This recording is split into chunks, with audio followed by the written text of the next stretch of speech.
welcome to the revolution. So let's get to it. I mentioned it on the show earlier today. Hashtag free our child. I'm reminding you guys to every once in a while make sure that you're tweeting at or communicating with Marco Rubio on Facebook. We've got his handles there. They're very easy. They're all at Marco Rubio. Please hashtag free our child. Mohammed Ibrahim, he's a kid was out of Florida. He's now in an Israeli gulag. Wouldn't it be amazing if the American Secretary of State cared about Americans? That would be amazing. All right, so Paula wrote in. I'm gonna read a bunch of stuff that you guys wrote in earlier. You could write in now if you got ideas for the revolution, how we're gonna do this, end the corruption. And obviously one step at a time, we're gonna prove it out. So far, one of our biggest wins is that on the bill to lower drug prices, Marjorie Taylor Greene not only co-sponsoring now, she joined on it, but she's starting to push for it publicly.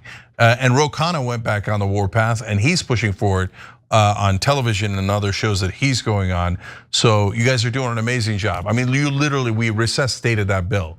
He had introduced it and no one was talking about it, and you guys have given it life again. So amazing job. So now others have written in with other ideas. One of them is Paula. She's concerned about Trump destroying our White House. So I'm gonna have opinions on all of these.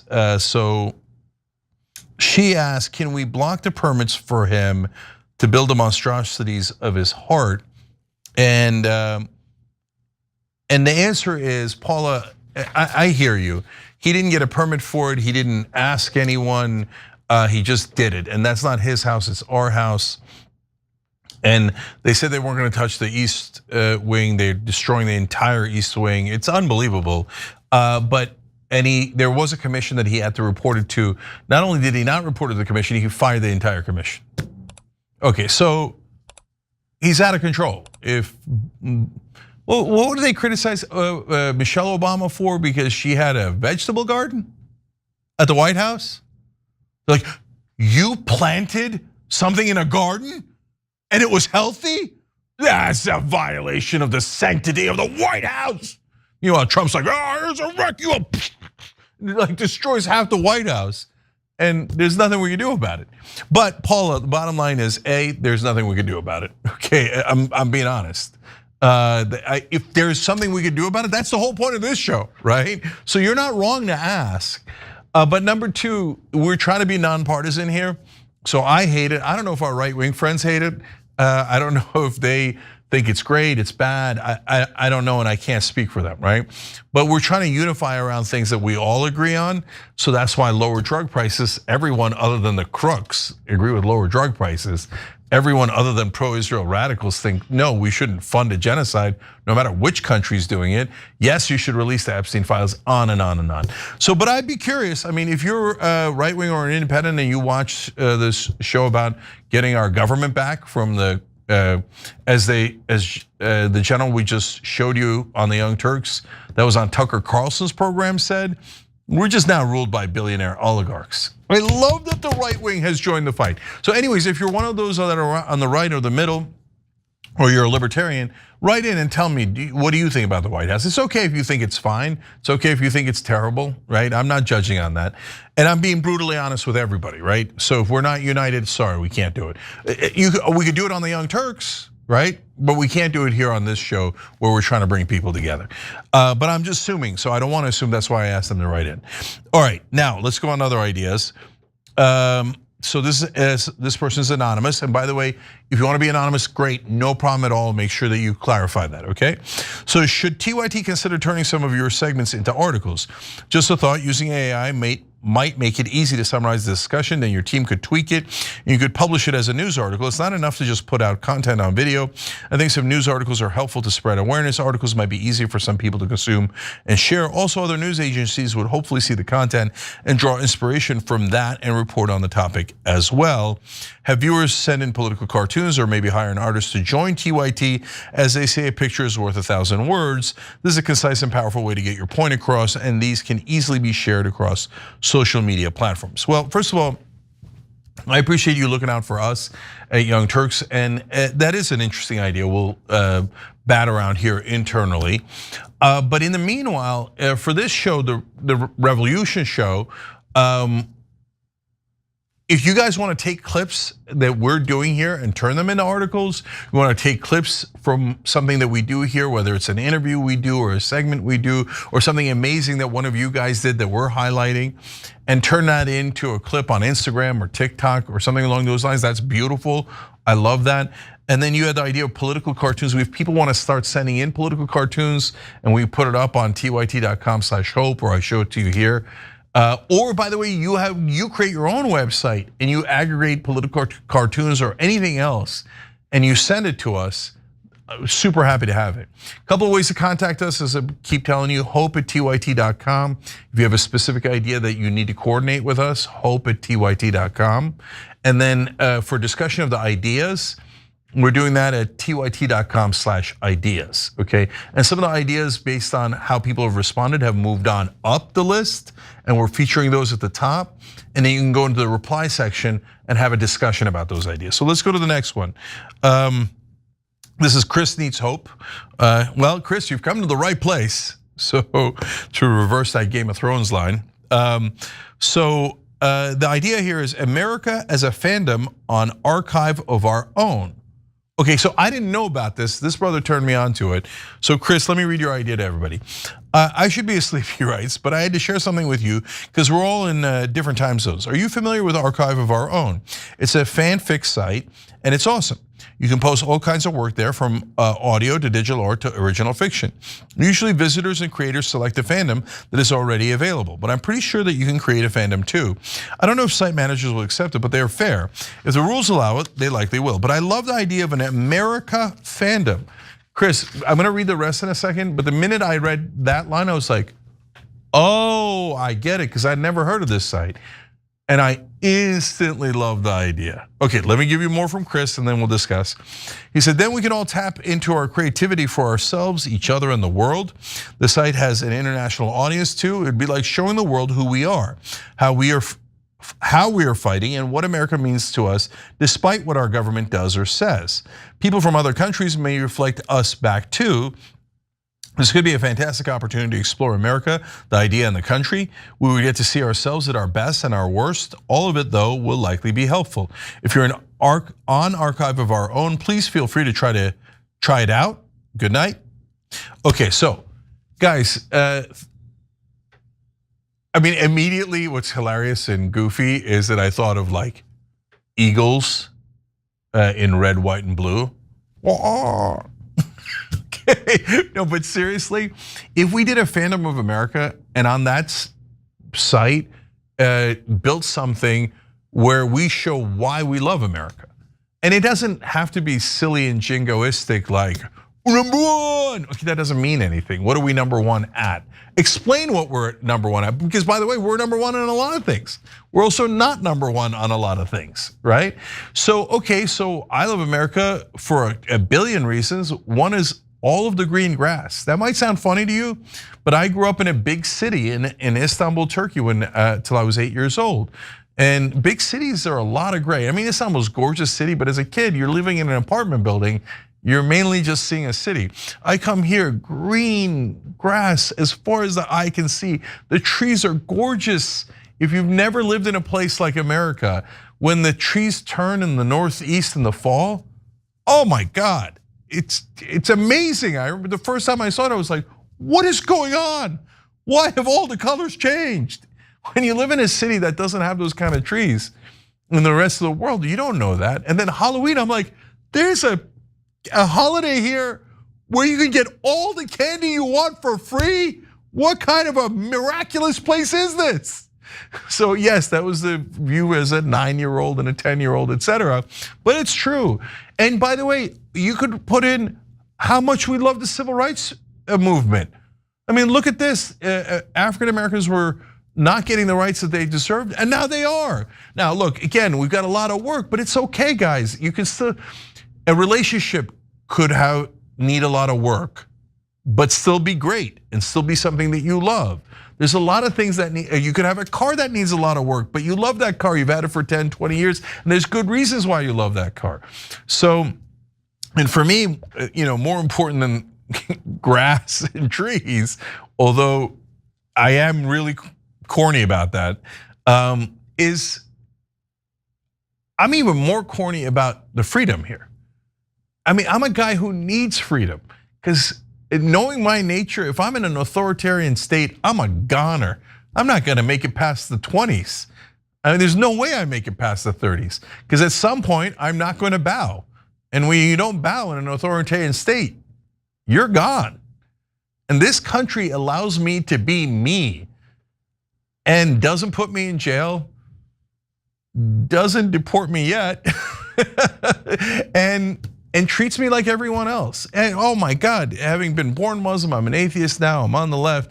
Have I gotten pummeled in 1,000 different ways? Yes, but I'm still standing and I'm still free and you're still watching me.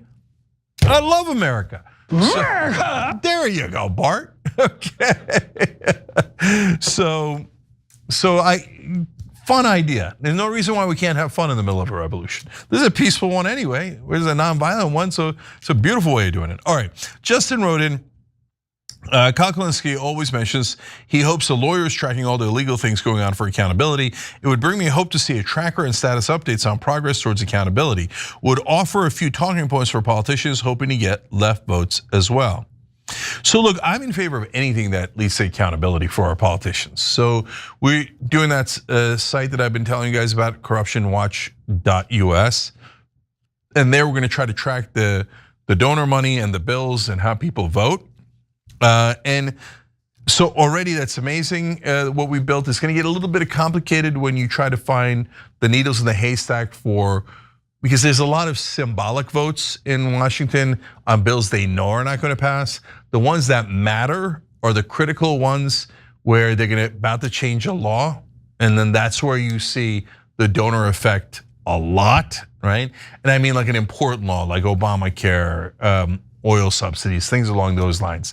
So, but in terms of accountability on legal issues, it made me think too, maybe we should have guests on here who, again, not partisan, but who care about corruption and track corruption, like maybe Public Citizen or there's a group that is specifically about corruption in the White House. I'm blanking on their name right now, but they were held Obama and Biden accountable as well. So they're good nonpartisan group, and then we of course maybe get some money in politics groups here, not just Wolfpack, but Represent Us and American Promise and other wonderful groups that are trying to get money out of politics in a nonpartisan way. All right, let's go to Michael's idea, or what they did. Michael said, I tweeted at all the chair member representatives of the Congressional Progressive Caucus, but not the individual members yet. Should I also include them? And he put in a tweet there saying, please join Ro Khanna, Marcy Kaptur, and then the conservatives, Anna Paulina, I always struggle with her name, Andy Biggs, Eli Crane, and now Marjorie Taylor Greene has joined as well on the Global Fairness and Drug Pricing Act. So to answer your question, Michael, first of all, I love that you already did that. Should you tweet at every member of the Progressive Caucus? Of course. Like, there's just no reason not to sign on to this. Look, I asked around and I did find one reason. Someone on the Democratic side said that their staffers said this bill is not comprehensive enough when it comes to disabled people. Oh, brother, no. This is a very simple bill.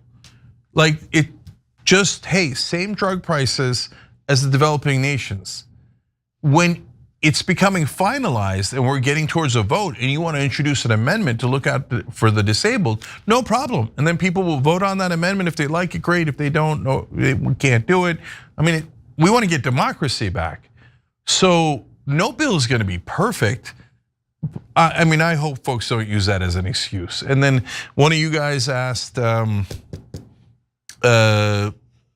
of the representatives from Michigan, Debbie Dingell, and she said, I have my own bill. Well, there's nothing wrong with having your own bill and co-sponsoring this bill. So keep going, guys, keep going. Ask them politely, there's no reason not to sign on to it. And if they say, oh, it's not perfect, good. That's why God made amendments.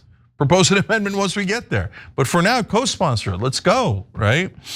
All right, pessimistic progressive, ironically, here on Operation Hope a little bit, because that's what this came out of.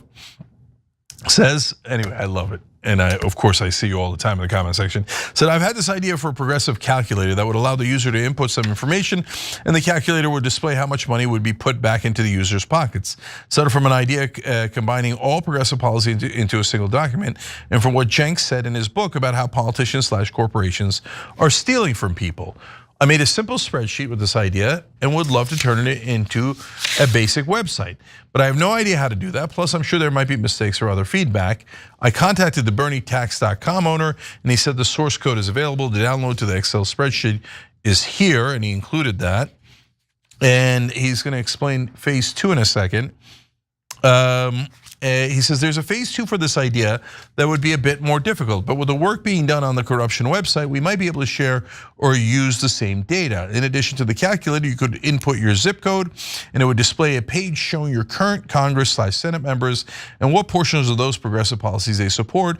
It would then show the incumbent versus primary challengers that do support those policies, so you could see how voting for someone else could get you those policies and the extra income based on your answers. I picked Sherrod Brown as an example for Ohio if he were to run again, and then he matches up Brown with Marino there, who beat him and is now the current senator from Ohio. Look, on this stuff, guys, so since Revolution is a nonpartisan show, I don't know about a progressive calculator, although if someone does it on their own time as a progressive, I'm thrilled with it.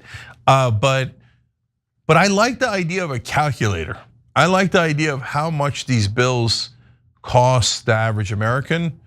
So for example, the subsidy one I keep going back to is the oil companies, because it's such a crime. I mean, they're not because I hate oil companies, sure, they create climate change, et cetera, but yeah, we use their gas. No, it's not about that. They're enormously profitable. They don't need the subsidies at all. They're just robbing us. Flat out robbery. So things like that, that's an American calculator. How much are you robbing the American people when you pass a bill like that? And so we could take a budget, we could take the defense budget or the overall budget and do a calculator. Okay, you could say, and some of it has to be some form of judgment on what we need and don't need, but you guys are so creative. Maybe we could find a way. I mean, maybe the voting part's the easiest part, but we could start to vote on, wait, is that a thing that's debatable? Or do we all agree that's obviously a giant waste? And there you cost the average American $117 on that bill alone, and we got nothing out of it, but your donors got this much out of it. That kind of calculator could be super powerful. And then everybody would care, whether you're right or left wing about that. So many wonderful ideas. All right, some people have written in live. I'll do a couple of these, and then we got Bassem Youssef interview coming up at 8:30. Super Platinum Man, Nov 1775 Jim, and Philip Phillips. Thank you for becoming members by hitting the join button. You guys are amazing. Appreciate you so much. William King, I'm going to read these blind. Wrote in and said. I was a determined Democrat until my eyes were open to the equal corruption on both sides by you two, Cenk and Anna. I feel like a more progressive independent if I had to qualify. Love you. Will, thank you, brother. So, yeah, I mean, look, I want all the independents to come here because, I'm on the left, and Will, it sounds like you're on the left, but the Democrats don't serve the left. They serve their donors who are look, and the donors are all different, right? The corporations none of them are left wing or liberal or progressive. The foreign governments, none of them are that are giving money to the Democratic politicians. There are some actually individual donors that are wonderful people that are trying to do the right thing, trying to fight off this tsunami of corporate spending, right? So I want to be clear about the different kinds of donors. But overall, for the big giant corporate donors, et cetera, they're not, even if they're quote unquote Democrats, it's not like they're serving the left anyway. And same thing for the Republicans and the right. I mean, they said they were anti-war, they said that they were for America first, and we can go on and on as we did on the show today. And you see, and now all the young conservatives are seeing the same thing we're seeing, which is, wait a minute, they're not doing any of those things. Just like Biden screwed over the left, Trump is screwing over the right because they don't care about us. So in that sense, of course I think it's right to be an independent. And then look for the best candidate with the best policies. Names are just shortcuts. But if the shortcut leads you to the wrong direction, then it doesn't help, it's counterproductive. Will wrote in again, Cenk, look up Loveland, Colorado shelter closing in ACLU. We won the fight to keep the temporary shelter open through the harsh Colorado winter. The city tried to tear it down. Yeah, guys, you don't see the fights that folks win because the mainstream media doesn't want you to see that stuff. And for other reasons, they might think, oh, a positive story is boring, and so we're not gonna cover a positive story.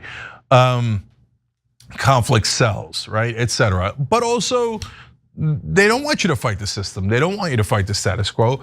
The people at the top are the status quo, and that includes corporate media. So yeah, that's wonderful that you guys had that victory in Colorado. There's a lot of victories at the local level because at the local level, you're closer to the citizens. It's a little bit easier to win by rallying the citizens in your local area in person. So everybody who's ever done that, thank you for looking out for your community and for the idea of America. Well, this one is just funny. Simon Moody's, these are all YouTube members, said Dems should propose a bill to name the ballroom the Epstein Memorial Ballroom.